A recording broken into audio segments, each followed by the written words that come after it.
a hilarious way to win. What is up, YouTube? Welcome back. It's Curmudgeon Jones coming back to you with another reaction video. Today, we are getting our final Pokemon Battle Royale video. Let's hop right into this video and see what we think.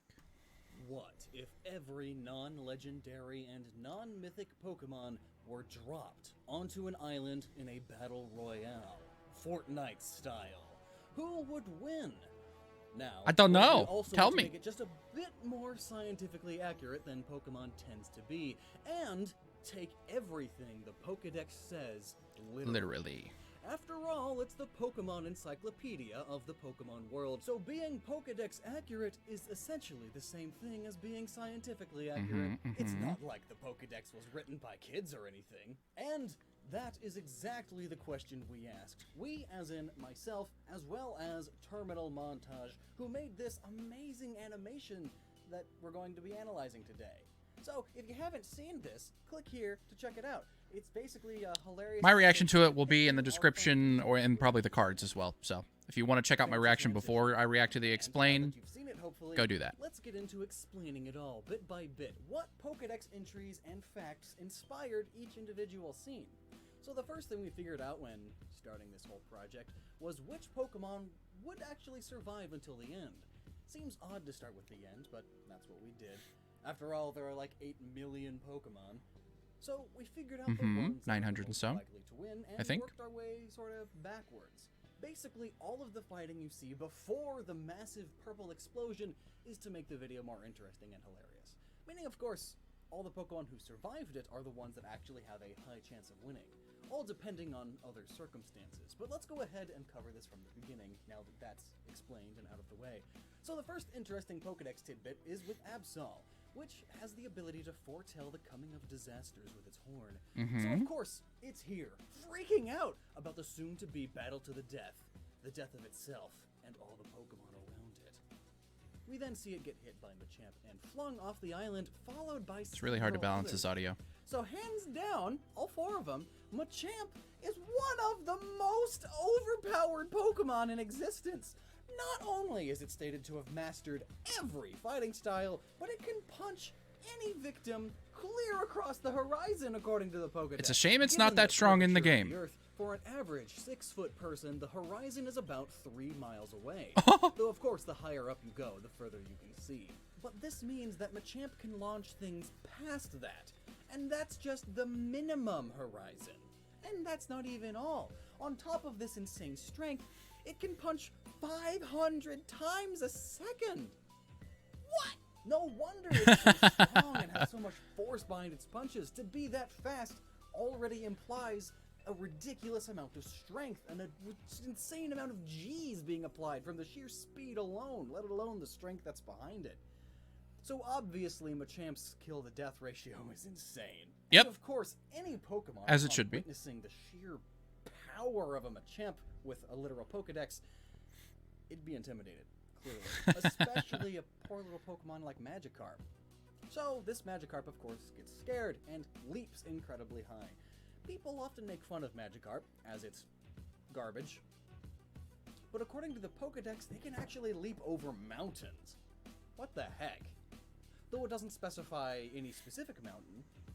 But considering the ridiculous nature of Pokemon, let's just go ahead and say Mount Everest.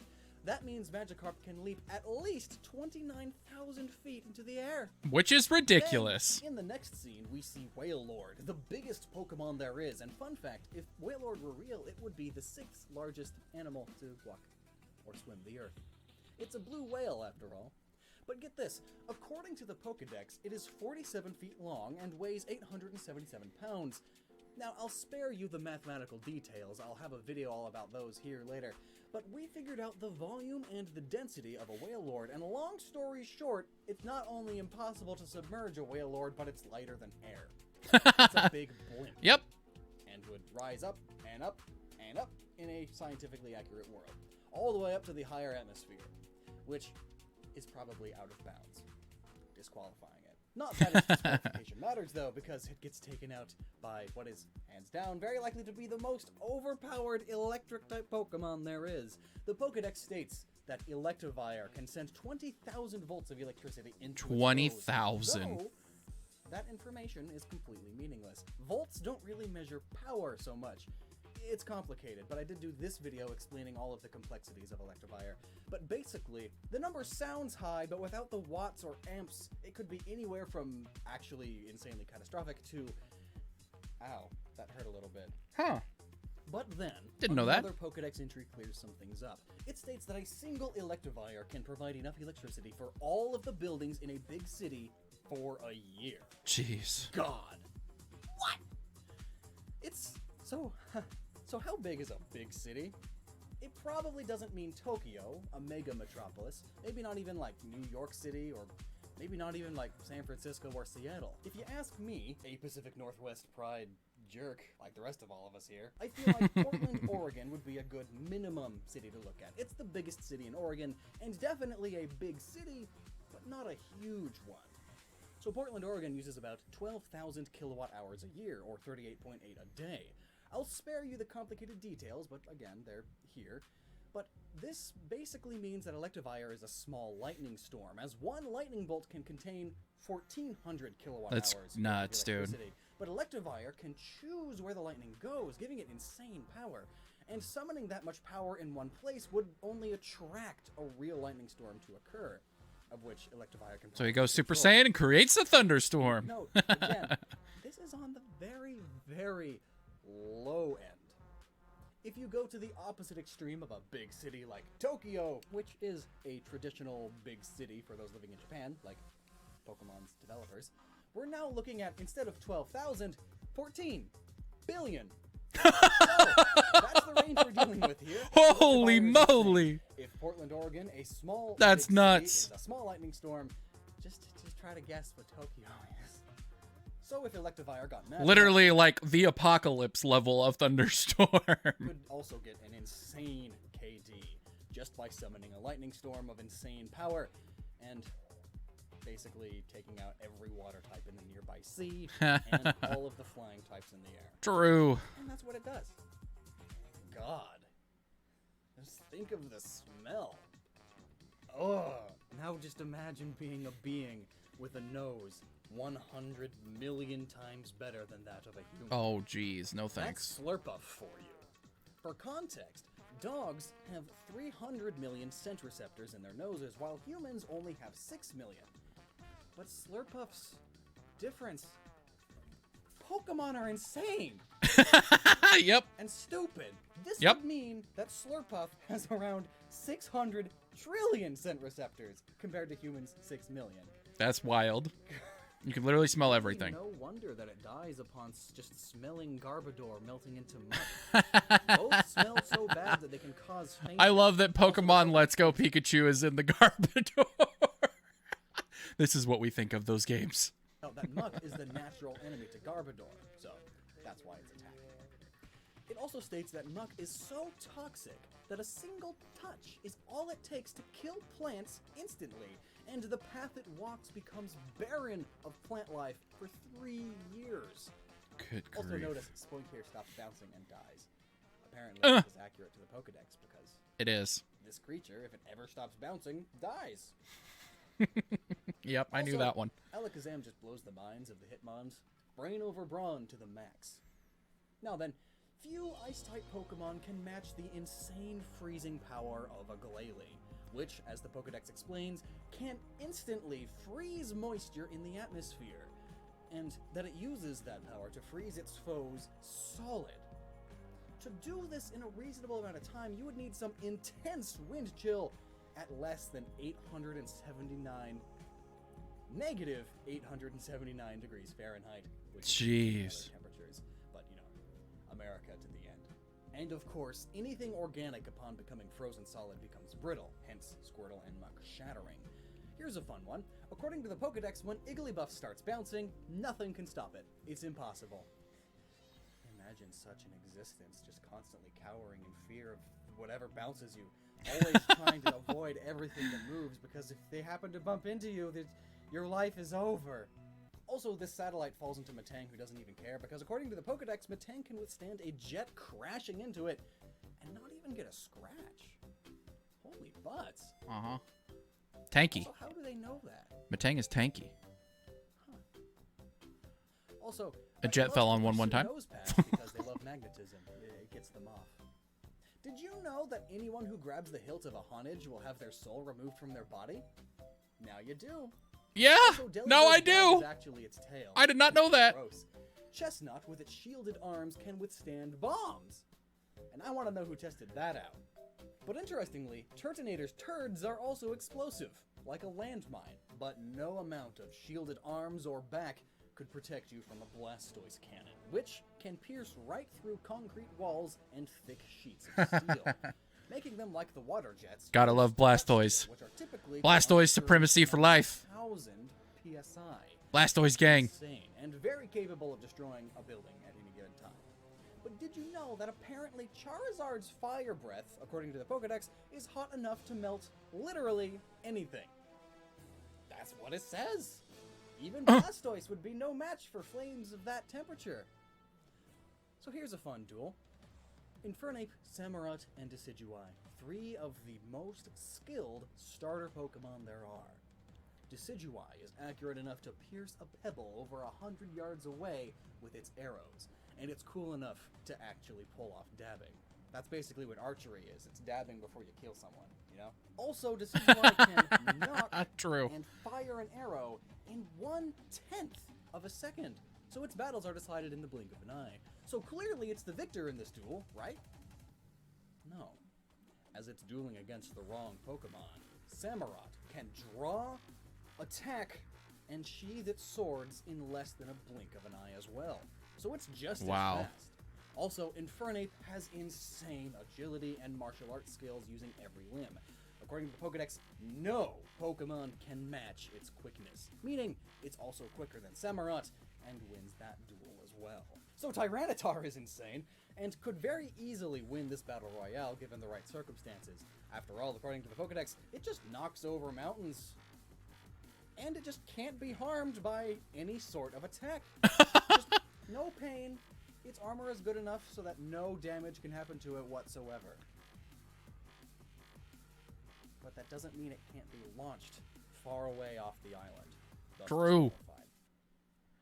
Oh, but here comes... Knocked out of the zone. According to the Pokedex, anyone that hears its bark can't help. I'm not gonna lie, a Pokemon Battle Royale actually might be fun. Like, playing as the Pokemon and fighting, or playing as a Pokemon trainer and fighting. That would be really cool, actually. I mean, it might be gimmicky and get old really fast, but like if you had to run around and catch Pokemon and like pick up items and like stuff like that, and then like actually battle, I don't know, it could be cool.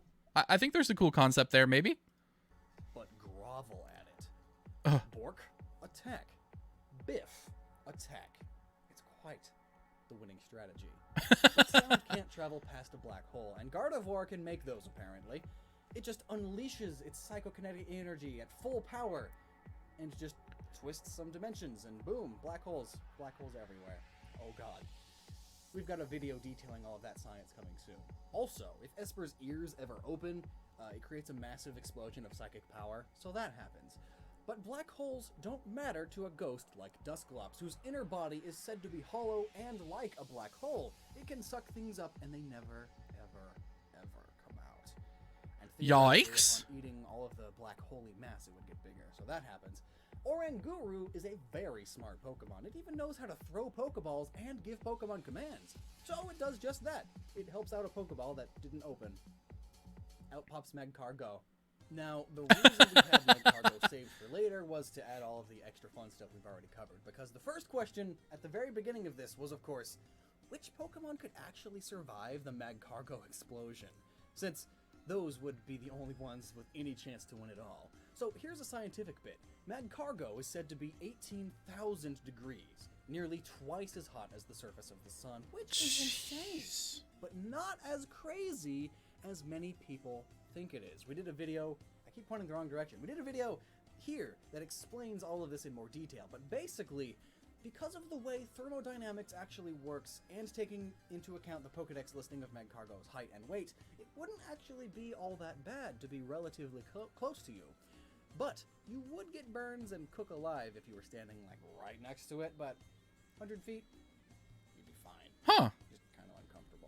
That's But crazy. what is especially interesting is if this Pokemon were accurate to science, it would be a light purplish color, like shiny Magcargo. But if Magcargo isn't actually all that dangerous, then why does it create a huge shockwave of death that wipes out the island? Well, because realistically, releasing a Pokemon from a Pokeball is converting energy into mass. And heat, hot energy, has a lot to do with that. Releasing any Pokemon from a Pokeball would realistically create a shockwave. But when all the Pokemon are coming down at the same time, they'd likely be fine. The shockwaves are just going all over the place, the Pokemon are still just being converted, so, you know. Also, if they all just blew each other away, it'd be like a 2-second video. That's no fun. True. But Magcargo's shockwaves specifically would be crazy because of its insane heat that's completely throughout its whole body. Ridiculous. This shockwave takes out basically the last bit of HP most Pokemon have, and any that survive are still blasted off of the Okay. all besides a few. Gengar can ghost itself into the ground, Alakazam can teleport to safety, Dusknoir can curl in on itself and travel to the spirit dimension, and Dugtrio can pull its head into the ground at the freaking speed of light. So of course, it's fine. Gen 1 Pokemon are dumb. Yep. The Shockwave would of course carry heat with it, turning Palossand into glass, and Camerupt just doesn't care. It's said to be also 18,000 degrees internally anyway, also it's really heavy. Also, look, is it cute? The Duskull, it has a little noggin face. Ha. Haha. Cloyster Shell can withstand anything and is impossible to open, but it's not holding onto anything, so it gets blasted. Spiritomb is made up of 108 evil souls bound to a keystone, and the keystone, upon being destroyed, releases them all. The evilest of souls. Wobbuffet is able to counter anything, so it reflects the massive I didn't know that shockwave Spiritomb was the right back combination at of 100 Magcargo. evil souls. I knew it, Still like, takes got the split up, damage. but that's cool. Doesn't make it. As you can see, the tail just left. Now, we're just down to the Pokemon that could withstand the hot shockwave. Mr. Mime is capable of making barriers by minutely vibrating its fingertips to stop molecules in the air. Yeah, you heard that right. And because it's not just 0 Kelvin ice powers, that just means that Mr. Mime has some ridiculous psychic ability. Anyway, it does so, and Alakazam and Metagross are both intelligent and fast enough to know that getting behind this barrier is the only way they have a chance of surviving.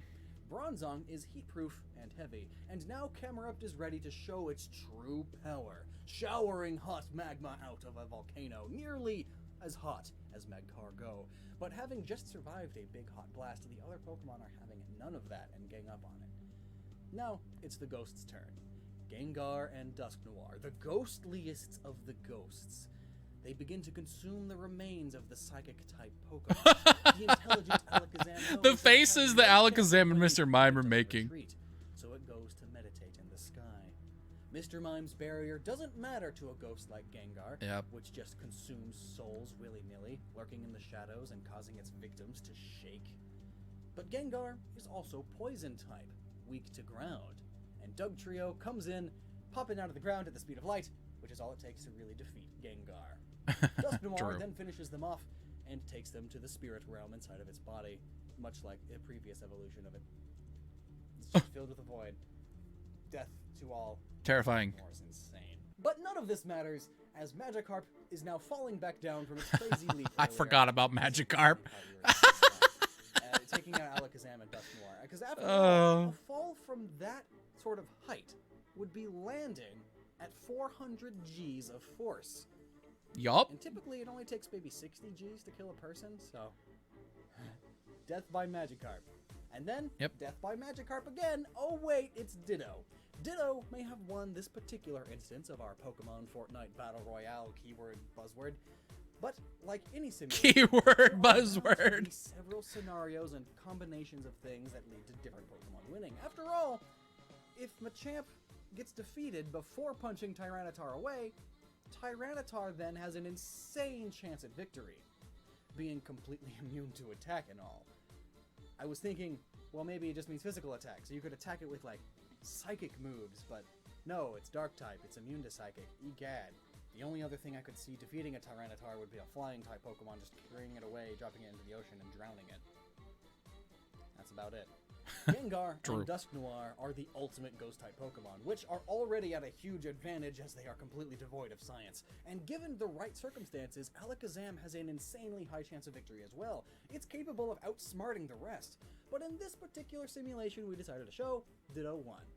Likely just because its ability to use abilities of any of the surrounding Pokemon. At will. OP. It can create a Mr. Mime level barrier. It can move with Infernape quickness. Or in this instance, fling itself into the air like Magikarp. Odd choice, but What a hilarious works. way to win. It literally wins by cloning Magikarp and then doing the stupid thing that Magikarp shouldn't be able to do and then coming back down and slamming in the rest of the Pokemon.